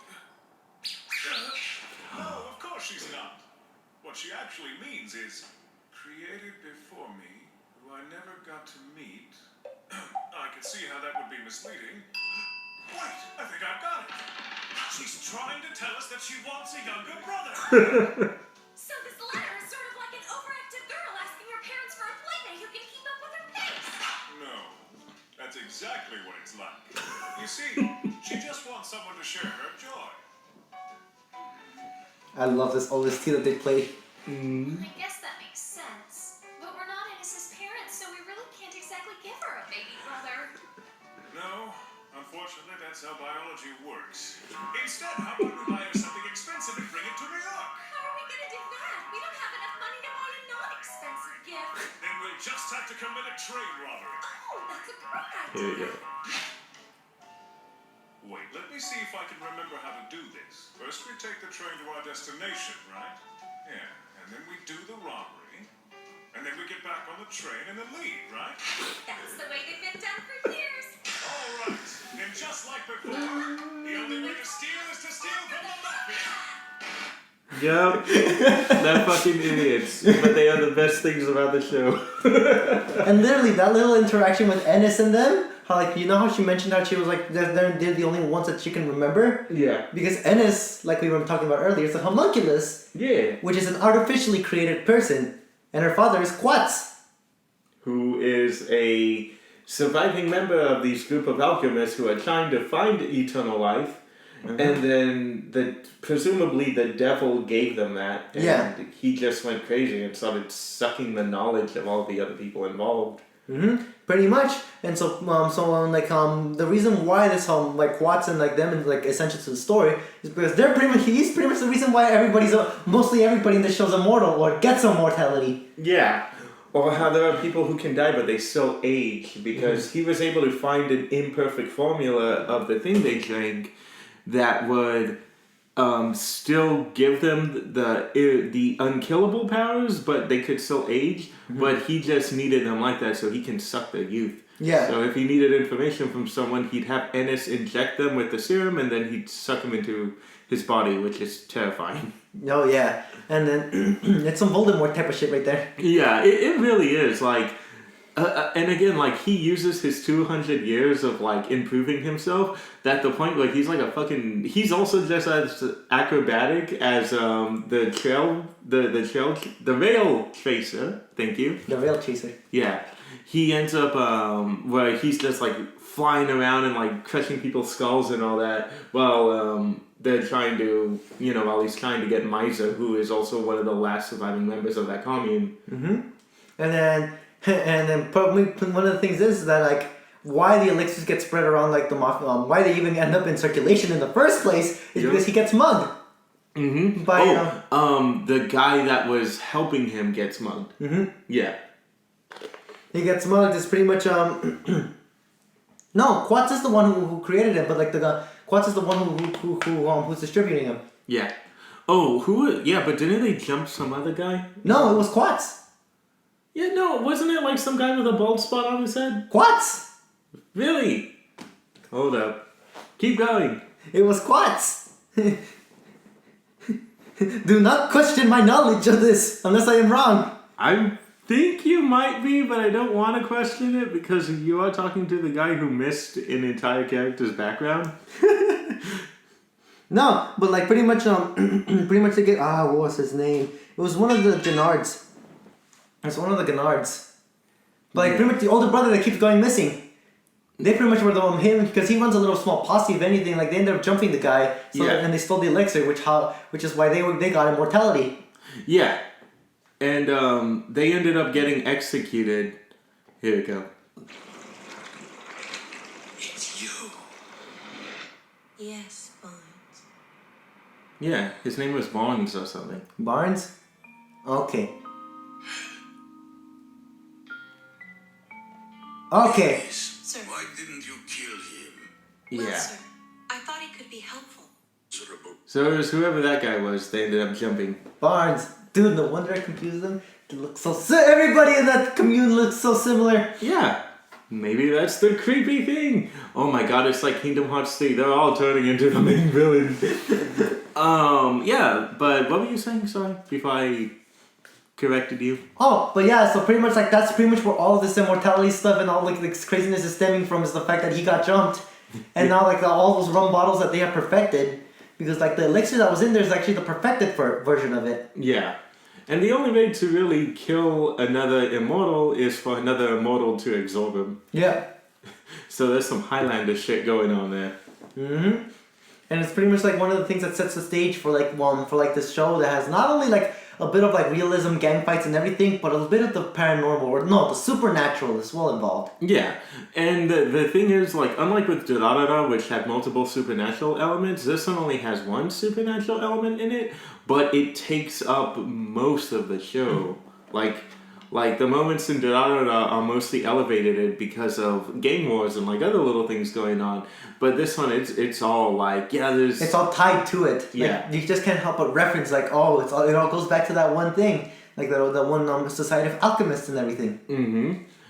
And again, the animation, there were parts where the animation was really good and parts where you can tell Brain had to cut corners. Mm-hmm. But if there was one effect I loved in the show was when they had like the devil, the person who gave them the formula, and how he was only represented as a shadow. Like, you never actually seen him. He was like a shadow being casted by one of the alchemists, and that's how he would communicate with them. And I thought that scene was really cool. Mm-hmm. And it goes to show again as well, like they couldn't have reached this without that supernatural element as well. Mm-hmm. So it gives you a little bit of like possibilities to play with and everything. Like it doesn't show anything concrete, which is pretty much how the best way to handle supernatural. Because once you give it a physical form and everything, it doesn't seem supernatural anymore. It feels like it belongs in this world already. Because you give it a physical form, it's tangible. You're able to like touch it and everything. Yeah. It just loses its bit of like it kind of loses its mystery, if anything. Yeah, that's the reason why people love Lovecraft so much, is because he would set something up, but he wouldn't necessarily explain what it is, and it would always be something where it's like, well, this is completely out of our hands. Yeah. Except for maybe Albert West, something West, Reanimator. Where that one was like a guy who made a formula that can bring people back from the dead. Well, that was completely man-made. Mm-hmm. But, that was one of... As much as I love this movie, don't get me wrong, but that was one of my issues with Us, was the fact that you have these clones coming out, and what it could just be really easy to treat it as like a Lovecraftian happening. He tried to explain it, and he explained it in a way where the things were they were still threatening, but they were kind of less frightening, because you're like, oh. Because once you know about something, you kind of like, you know how to prepare for it already. Yeah, like one of the scariest things in the world is the unknown. Mm-hmm. The fact that we don't know something, the fact that us as human beings have such a curious nature to us is because once we feel we understand something, we feel we can deal with it. Yeah. It no longer has any power over us. That's why we want to explore space, because space is a mystery, but if we find a way to travel it, then it will no longer be a mystery to us. Exactly. And pretty much again, like that's literally like the key elements to jump scares. Because what scares people about jump scares is not the actual thing coming out, but just the build-up to it, the build-up of anxiety, like not knowing where it's going to come out or what's going to happen. Yeah. Brightburn. it was a really good movie. It just like, it projected the jump scare. It made the jump scare too obvious, where it's like, oh, you're focusing on this spot because he's going to be right there. Okay, I see it. Like Dead Space. Dead Space is actually pretty good with jump scares. Oh, yeah. But the things from the necromorphs are grotesque, though. Yeah, based off one of my favorite movies in the world, John Carpenter's The Thing. Man, I want another Dead Space game. Goddamn you, EA, for shutting down Visceral. Yeah, that was the company that was... Visceral, yeah. I missed that game. And then the third game... Yeah, because, man, they went out on such a... Too. I wasn't a big fan of Thing. It was fine, but I wasn't a big fan of it. So, the end of the series just ended on a really wah-wah for me. Yeah. What else can we talk about this show? Is that it? That's pretty much. Oh shit! We actually covered the majority of it. Yeah. Cause it's a short series. It's not long like Durara or anything. Like It's 13 episodes, and a majority of it is like fighting and character interactions. character interactions are like. Now that I think about it, it's like every episode is literally just dedicated to one moment. Mm-hmm. So it's literally like this whole series is just like two or three or four moments at most happening. Yeah, and there only really is like 4 main locations. There's the streets, the pussyfoot, The flying pussyfoot. the flying pussyfoot. I love how they say that in Japanese. What? The flying pussyfoot. So they didn't say it in Japanese? No. Oh my god. They said it in English, which worked just as well. That's amazing. And the alchemist compound and mainly the weird Illuminati area that was going on that Quartz had. Yeah. But yeah, okay. So it would be good if we. You want to go into final thoughts already? I think we can already. Because Okay. like, honestly, like that's pretty much like we just like covered almost everything. Vino. That's his name. Wait, who? No, the rail chaser. Oh, I actually was so horrified by him. I didn't even really think to look up a name. Wink. Why is everyone suddenly talking about winks? I haven't heard of that since I was a kid. Baccano ending. Dude, this fucking guy looks like from right here, it looks like the guy from Fate, from the Fate series, the gunner. Oh yeah. Shit, what was his name? Emmy. No, that's the hero. Yeah, Emmy is the main guy. I forgot the other guy's name. I forget a lot of it. But he looks like him, Yeah. like a younger version of him. Oh, you mean Emiya's adopted dad? Yeah. Fuck, what was his name? Again, Hiro was Emiya. God damn it, I forgot the name. But anyway, let us start off by playing the ending song. Go, wait. Go, Lewis. Sadly, this is one of the endings I skipped when I first watched this series. Yeah, And I like- sadly had to keep skipping it to get remotely close to the end. Yeah. No, man. But again, for me, this is one of these series I picked up because one of my friends from high school, he recommended it to me because he loves a lot of shows that deal with like gangsters or like anything regarding like the old times and everything as well. And especially when it comes with a good OST, Yeah. because he's kind of like he's into music. He plays a lot. He does a lot of his own music and everything. Mm-hmm. So whenever he hears anything that has like those elements, along with the banging OST and everything like that as well, he always recommends it to us to watch it. And like for me, I was like, damn, did not regret watching this because it had everything that I liked. Old time fighting and everything, like stuff that's not being romanticized. Yeah, I know. They did show a lot of ugly stuff in it, but it was never ugly to the point where it felt sleazy. Like there was no rape just to show you rape was a thing in that time. Yeah. It was just showing you, if anything, just what an average day might look like. Yeah. And then also as well, the best part about it, it had lovable characters. It had really good world building because 1930s, the world's already been built already for that. It's just a matter of how you're gonna weave these characters into the story to fit the picture. Yeah, so there are really no rules to break. Yeah, And the only rule they set up was the whole immortality thing. yeah. Which again, they followed consistently. Yeah. Like, they didn't make any exceptions or anything. Yeah. Like there wasn't anything that you questioned, or if you did question it, it got resolved in another episode because then you figure out, oh, this is what happened before we came to this moment. Yeah, and there was no bullshit moment of like, hey, do you guys know that this bullet can actually kill the immortals? That's not what you guys set up. Shut up! I know. And like for me, this is really a show that I really enjoyed watching a lot when I came out of high school. I watched it during high school. Watched it and everything, got to see everybody else as well. And another big regret that I had to this day was that was actually the first year I went to AX. And my friend managed to find like a nice Hollystone, a person cosplaying as nice Hollystone. Oh! And I never got to see her. You know, actually, when I think about it, I think 2 years ago I saw a jacuzzi.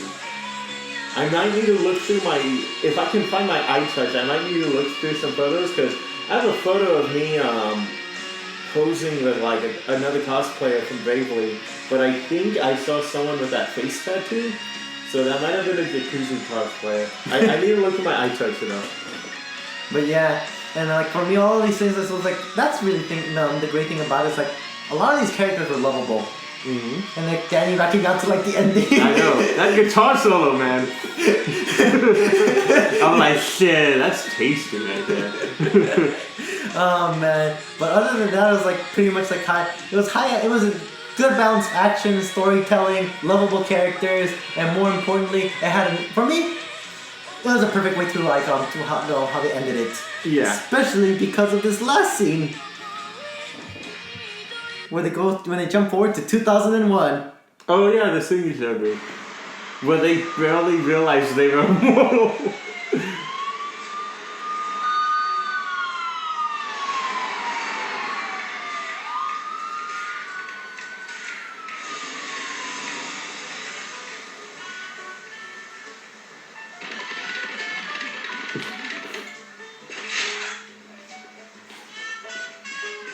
You're so precious. This makes a whole lot of children we've saved, Miria. From those dangerous microwaves. Yeah. According to the British Sun, or Nature, whichever it was, conversation is almost completely disappearing from families because of microwaves from cell phones. Children just play video games. Husbands are cheating on their wives, and mothers are going off to work. The family is breaking down. Yeah. And we're going to do our best to put a stop to it. That's right. Fight the power. You know, Miria, What's up, Cat Daddy? I've got this feeling like we've never even aged. Am I right?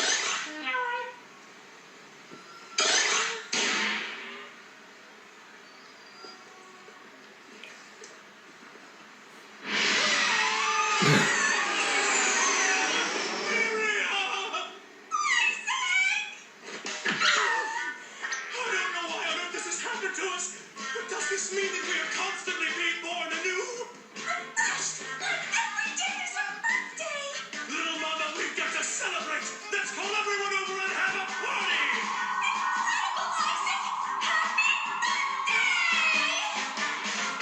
So what is this, like 60 years later? Yep. No. Yeah. 80 years later. 80. No, 70. Oh, okay. Yeah, 70 years later. It took them 70 years to realize they weren't aging. They literally saw like the new millennia happen and they're like, weren't we born? Did it not occur to them that they were probably born like in 1919 or something? Depending how old they are.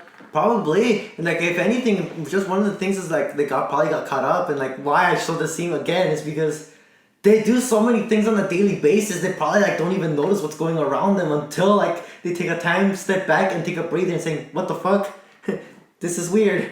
Right? But it's like, it really does, you're kind of, you are right, because it kind of shows how scatterbrained they are, because it's like they didn't realize the invention of the cell phone, they didn't realize the invention of modern transportation, like all of these huge innovative things that happened around the 80s, and it never did occur to them like, Fuck! This makes me realize they survived long enough to see World War II happen, and right into like the Vietnam War, the age of the Cold War, then the Korean War, and then they got to see the dissolution of the Soviet Union, the taking down of the Berlin. What the fuck? How did you not know anything? Right?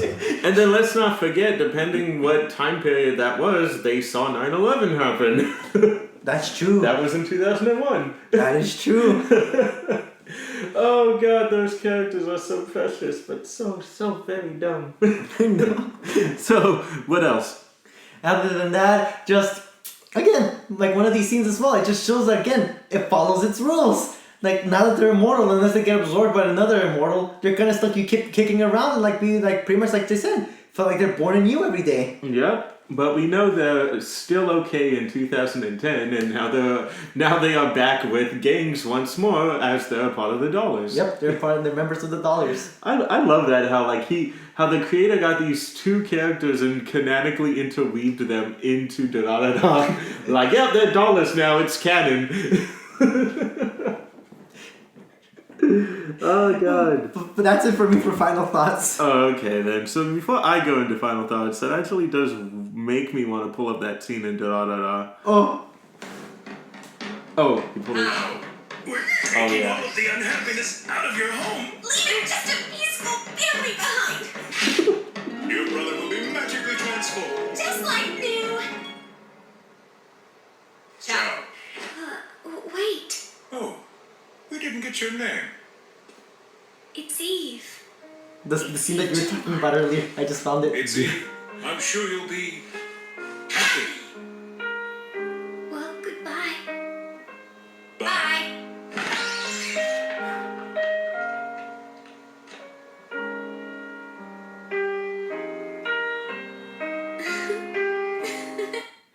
Okay, doom on you people for not having that scene in Durarara, for not putting their cameo in Durarara. How dare you? Doom on you. Oh, they didn't put the cameo on there? No, that's so angering. Anyway, time for my final thoughts. Anyway, yeah, this is a show that I have actually been told over and over again to watch, watch it because it's really good. And as soon as I finished Durarara, someone did tell me Baccano is what you're gonna want to see next. And for some reason, I just never got around to it. And it didn't occur to me until we were doing the Durarara month when I said, "Is there anything else these guys have done?" And you're like, "Baccano." And I'm like, "Holy shit! I forgot to watch Baccano all this time." It has officially been 5 years since I've seen Durarara. Oh my god, that scene. At least he's here because the monster ate him.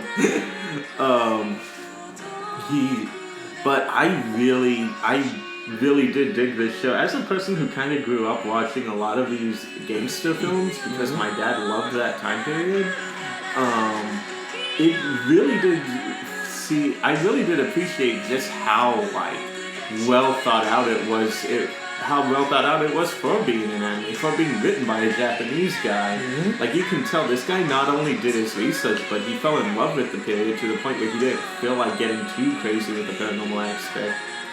Because if this was me, I would have turned this into a shonen set in the 1930s. With a tournament arc and everything? Yes. Yes. Underground tournament arc. Here's the guy from the Rioli family versus the guy from the Toledo family. God, it's gonna be like the JoJo all over again. Exactly. Except instead of shonen powers, no, they have shonen powers, but they're all related to gangster stuff. So a guy just summons 13 machine guns that fly in the air and fire at people. Oh, that one chick from Overlord just kept juggling the swords. Yes. No. Ooh, even better comparison. The mage girl from Recreators. Oh. The one who actually had bazookas. Oh, who could summon them out from the Japanese army's armory? Yeah. I love that show. God, this is so mellow. But yeah, again, I was also really, because again, I'll be honest, initially for some reason the show wasn't really doing it for me. It didn't get me right off the bat, but it wasn't until episode 3 or episode 2 when the actual train heist happened that I started really falling in love with the characters and getting really into the situation because of all the carnage that was going on. The fact that, again, similar to Durarara, there were all of these different elements happening at once that it still worked. You had a slasher, you had a gang war going on, you had just immortal people running around. You'd think it wouldn't work, but it worked pretty damn well. Because Durarara is proof that it can be done in a modern setting as well. Exactly. With a bigger... Again, I don't know what happens after this point on in the light novel, but Durarara did it on a way grander scale where we had overall, by the end of the series, over 60 main characters, or at least characters you have to follow at one point. And I should lower it because that guitar solo, that tasty guitar solo is going to come in. No, I wanted to lower you, not turn you off. Huh? When he thought Jacuzzi was dead. Oh my god, I love that. But anyway, yeah, in the end, I'll definitely be watching this show again, mainly because I did miss a couple of things, according to Lewis. And I do need to finish the ending, so as soon as I turn off the mic, on my way home, I will be finishing the show. Anyway, guys, thank you. I'm Danny. Oh wait, anything else? That was my final thoughts. That's it? Yeah. No, I just pulled out this beautiful scene from the train heist. Hold up. But this is from the subs. So before we close off, I'm just gonna let you guys hear how it's gonna sound in the subs version. Yes. Just so you can decide which one you'd like better. That's Isaac. ミステリーだね。 Ah, two more. ジ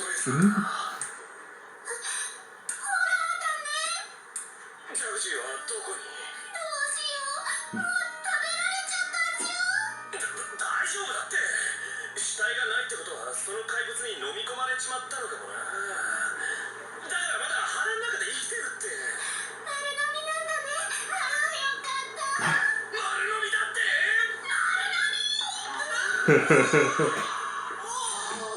I love how it's a giant snake. でも、ジャグジーを食べちゃったやつがどこにいるのかわからないよ。大丈夫さ。この列車に乗っていればジャグジーと一緒ってことさ。心の中で生きてるってことだよね。いやー。本当に嫌だった。嫌だったな。天国のジャグジー、ありがとう。こうして俺のことを呼んでく We're れた。 just calling for me. もう二度と聞くことできる。 And remember, she was cool the whole time she got stripped. Yeah.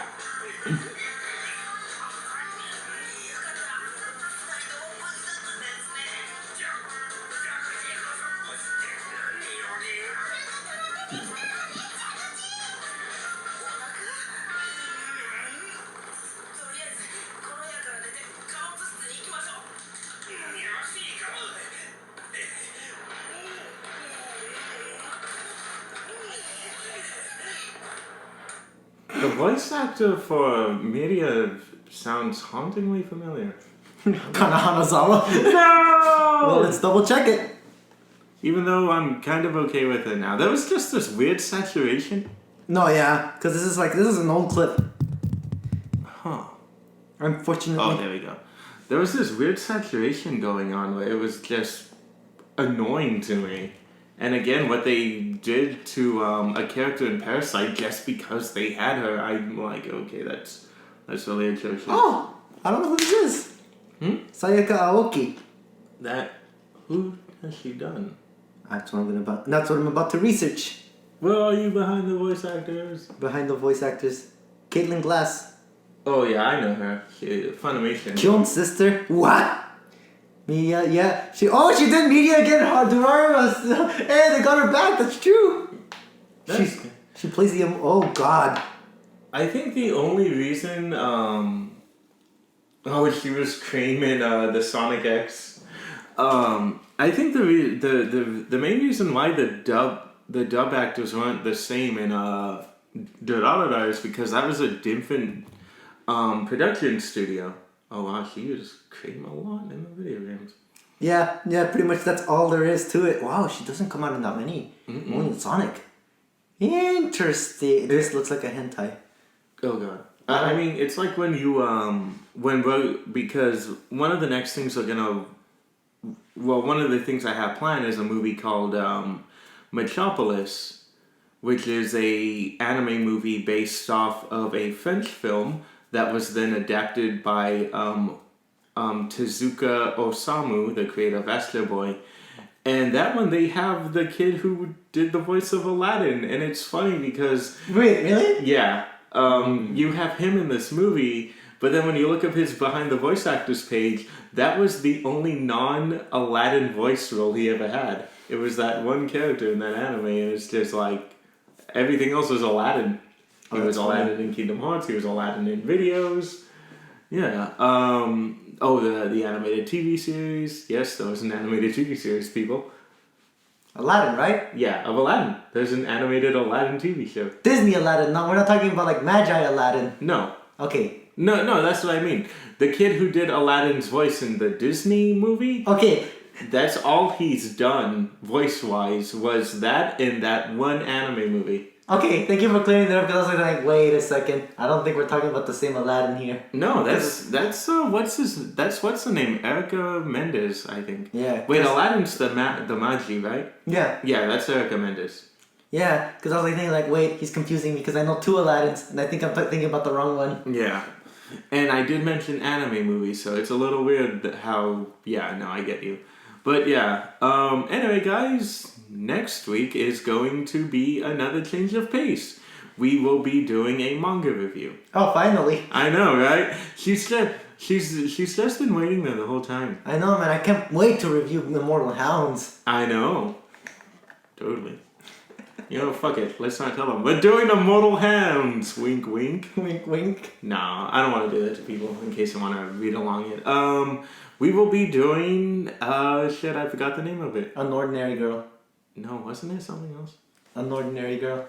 Imperfect Girl, there Imperfect you go. Girl. Okay. There you go. I was throwing a curveball. I was trying to rock that brain matter of yours. How dare you? I have no brain matter, sir.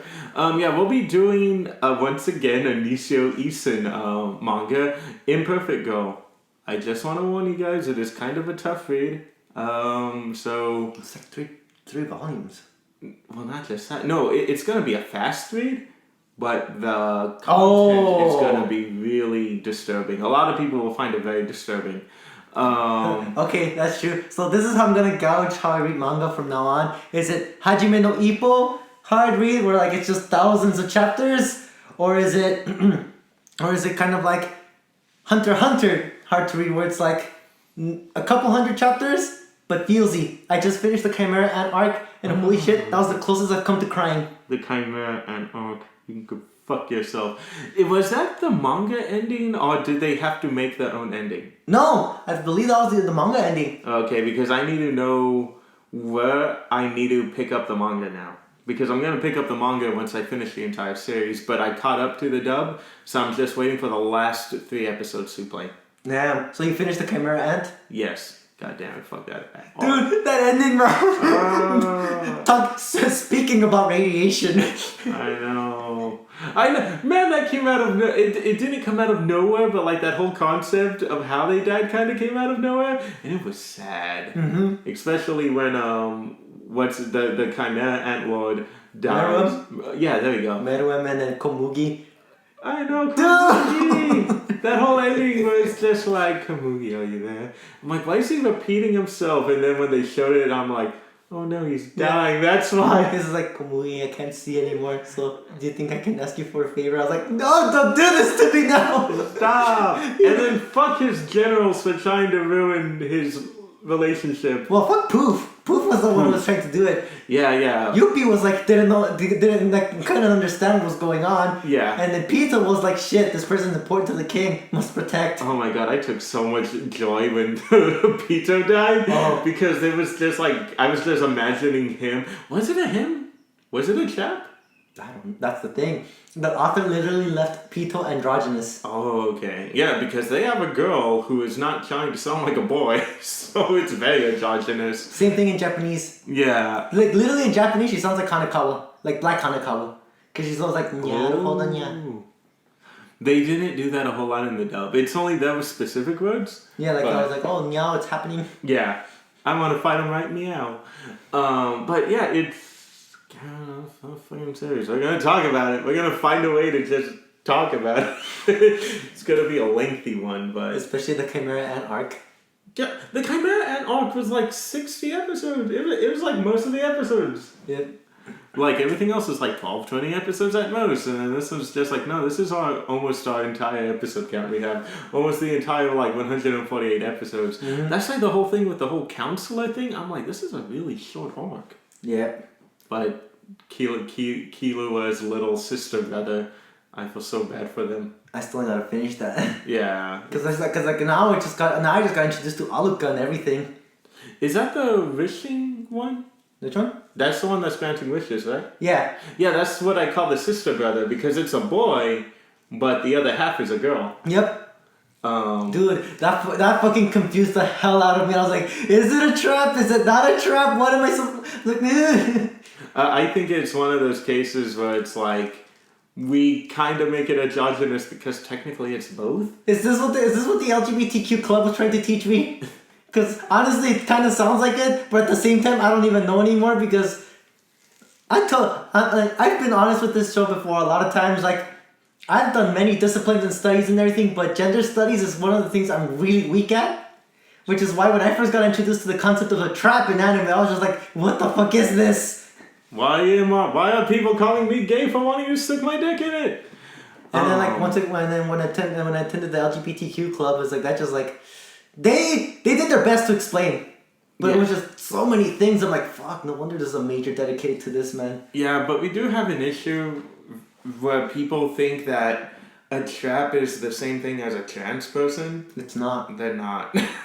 That was a controversy 2 years ago with Total Biscuit and Jesse Cox and some other trans, a actual trans video game reviewer, where it was someone asked Jesse Cox a question on Traps Gay, and the trans blogger took it as an attack on a transgender person, and it's like Traps aren't transgender though. No, they're not. Traps are literally just guys that look really effeminate to the point where they can pass off as a female. Yeah. Whereas transgender is like you're trying to become female. Yeah. That's one thing I for sure got down. Yeah. And that was one thing that After years of arduous study. Don't ask me how. And that was one thing I always I'm surprised with a lot of anime is how small the percentage of traps are actually gay. Mm-hmm. Like the percentage of the gay traps are very low compared to I act like a girl and I may look like a girl, but I'm straight. There's some that are borderline and they're like psycho from like my mom from what the fuck Snafu. Yeah, that one, my favorite one, because mainly it's voiced by the girl who does the voice of Sagumi and Nisekoi. Yeah. So there's my bias, but that one's borderline because at best bisexual. If anything. Yeah, and then there's the one from My Mental Choices. My Mental Choices. Shoot, who was that? Was it one of the popular kids? Yes. Oh, okay, that one. Yeah, but that one made everyone gay specifically for his punishment. Yeah. So which one of those boys jailed you? None of them. Oh come on, you could tell me. No. Alright. Anyway, guys, sorry about that. Anyway, next week it's going to be Imperfect Girl. Brace yourself for that. It is going to be a tough read. Again, it's only 3 volumes. If I'm right, I think Yen Press? No, Vertical put it out. The same people who